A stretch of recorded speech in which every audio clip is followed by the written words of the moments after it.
Le pasteur baptiste Claude Guillot a été déclaré coupable de 18 chefs d'accusation de voies de fait, de harcèlement et de séquestration pour des faits survenus entre 1982 et 2014.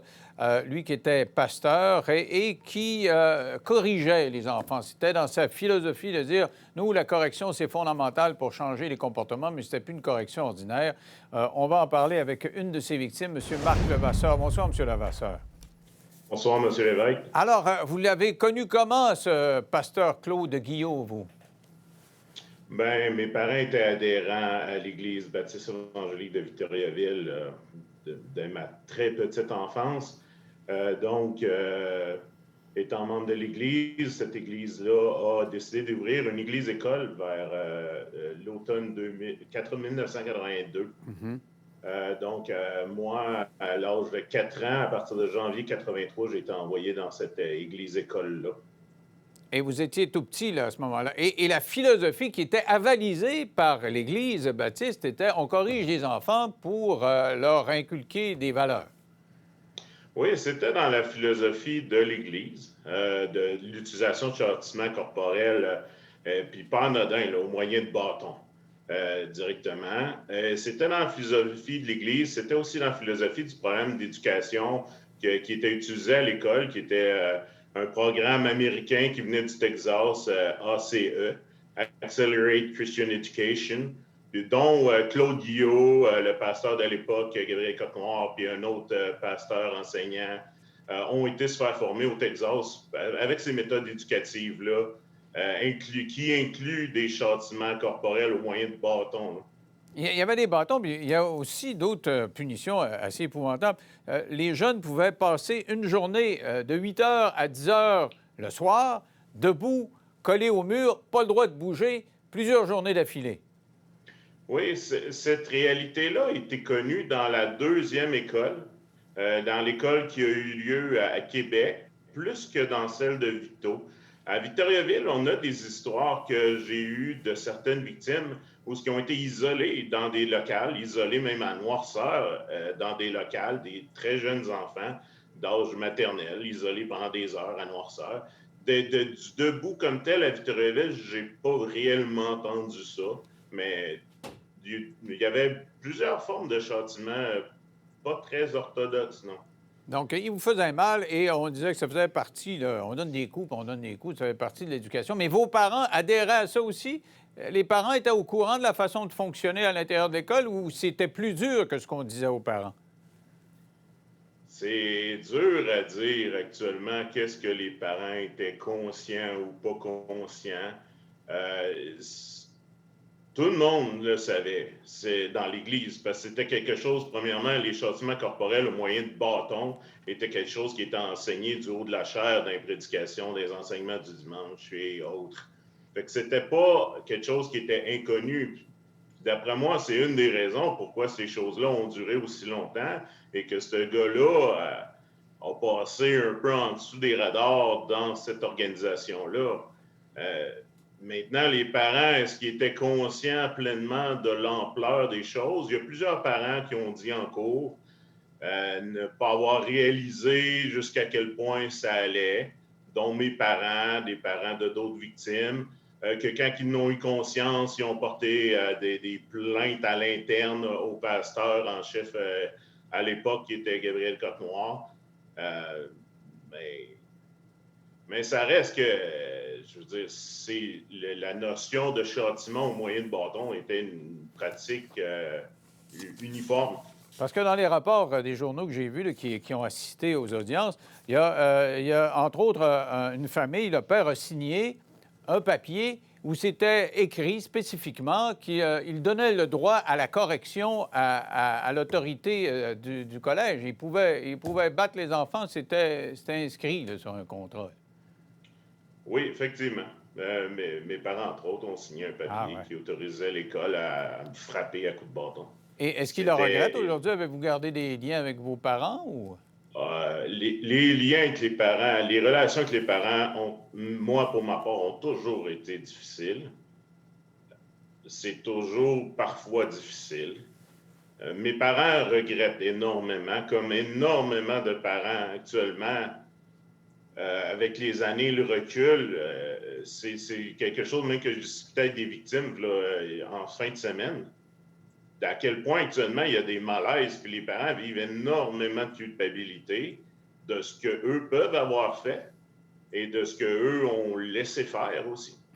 Fait que c'est quelque chose qui est actuellement aussi difficile pour nous, les victimes, parce que on chemine avec les blessures de ce que ça nous fait dans nos vies à nous. On chemine dans des relations familiales qui sont parfois houleuses.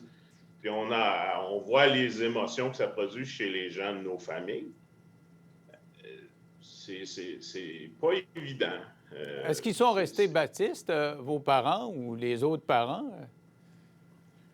Oh, c'est dur de parler pour tous parce que là, si on parle des autres, on pourrait se limiter aux victimes qui ont été représentées dans le procès de Claude, mais la réalité, c'est qu'à l'école à Victo où j'étais, on était tout près de 90 élèves. Quand même. Durant la période qu'il y avait des châtiments corporels.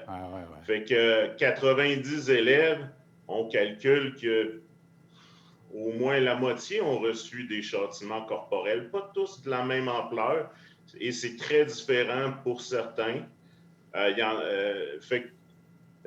Puis juste une parenthèse de même, j'ai eu des témoignages de jeunes qui ont étudié à l'école à Victo qui n'ont jamais été frappés parce que leurs parents interdisaient aux dirigeants de l'Église et de l'école de frapper leurs élèves. Mais ces jeunes-là sont aussi traumatisés parce que parfois, ce qu'il faisait, Claude Guillot, de son nom des témoignages, c'est qu'il amenait l'enfant, il l'assisait dans une chaise en face du local, laissait une porte entrouverte pendant qu'il frappait à grands coups de bâton dans le local. Il y a un jeune, entre autres, un témoignage, il n'est plus un jeune du tout aujourd'hui, là, mais un témoignage que j'ai eu qui m'a marqué, c'est que ce gars-là a fait une tentative de suicide. Pourtant, il n'a jamais été frappé, mais il est resté profondément marqué de son passage. Il l'a ressenti, oui. Ouais. Dites-moi, votre perception à vous, c'était juste de la philosophie, là? On corrige les enfants, ou ben non, s'ils prenaient du plaisir sadique à le faire?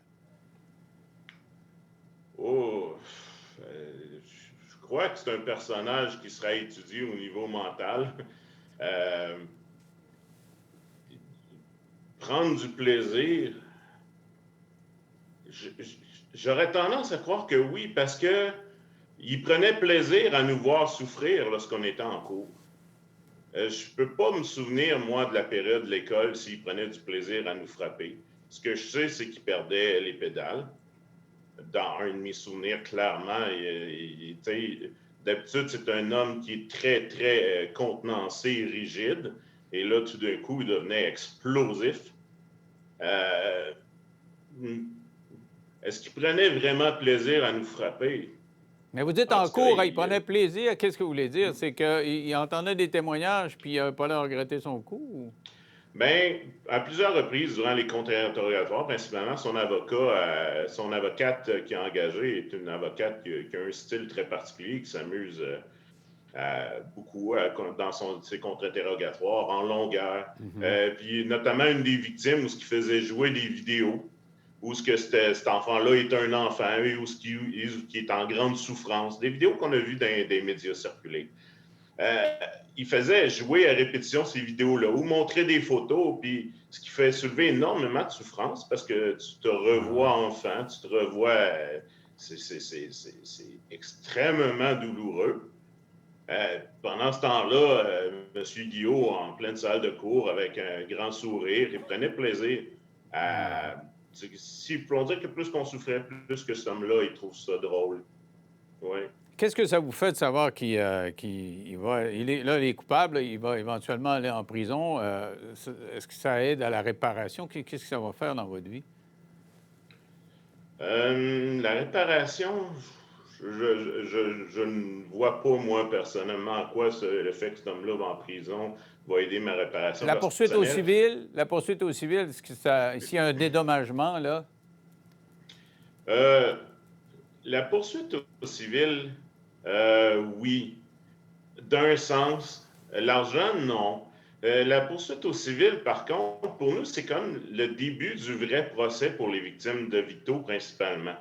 parce que les victimes de Victo ont été très peu représentées dans le procès qu'on a eu aux criminels. L'accent a été mis beaucoup sur les victimes qui étaient à Québec. C'est ça, parce que ça a été long, là. C'est jusqu'en 2014. Donc, il est parti de Victoriaville, puis il est allé à Québec, là. Oui, exactement.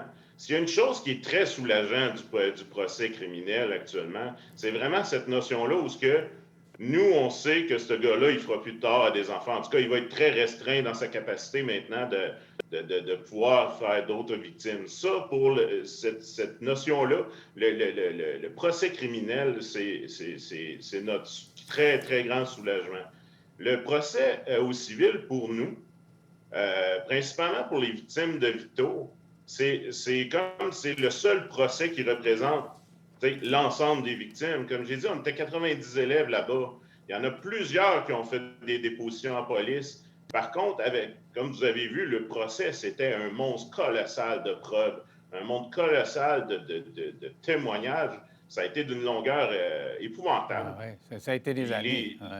Oui, les procureurs et les enquêteurs ont dû couper court à un moment donné dans la préparation de ce procès-là, laissant derrière eux plusieurs victimes qui avaient fait des dépositions. Et vous dites au civil, on pourra revenir là-dessus et faire valoir ces points-là. Et justement, ce ne sera pas 20 à ce moment-là, en plus des montants que vous pourrez éventuellement recevoir. Bien, je vous remercie beaucoup de témoigner, de l'avoir fait et puis d'avoir mené ça au bout, parce que 6 ans de processus judiciaire, mettons que c'est tout un marathon. Merci beaucoup.